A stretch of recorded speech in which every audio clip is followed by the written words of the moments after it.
Vice President Joe Biden joins us now from his official residence in Washington. Mr. Vice President, good morning. Good morning, Harry. How are you? I'm well. We listened with interest to the President's State of the Union address last night.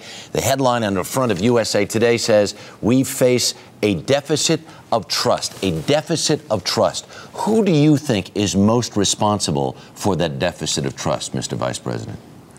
I think all the institutions are responsible for the deficit of trust. The fact of the matter is it's not new, but it's disappointing that faced with the kind of crisis we were faced with last January as we came into office, there wasn't more coming together. It's disappointing to me, having served in the Senate for a long time, to find the Republicans deciding that they're just going to obstruct, requiring 60 votes on every single thing that's out there.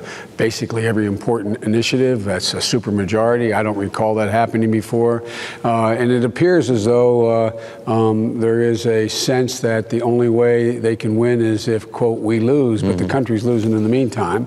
So I think but it's more than that. It's you know, it's influence, it's deals being cut, it's lobbyists, it's a whole range of things that make people think they don't control their government. Deals being cut, for instance, when the Senate closes its doors to the Republicans and says, how do we have to make a deal? Let's make a deal in order to get the health care bill passed?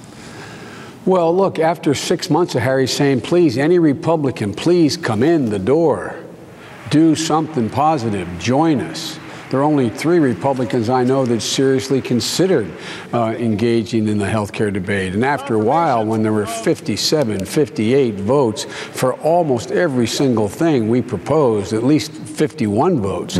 And the idea is we have to get 60, Harry. At some point, when you find out the neighbor's not going to come over and help you, say, okay, let's settle this in the family, man. We got to get something done. The house is on fire. Let me ask you this. You have the best seat in the House last night. You got a chance to gauge all of the reaction. Did you get a sense from listening to the speech and watching your old friends across the aisle that there will be a new sense of cooperation starting this morning?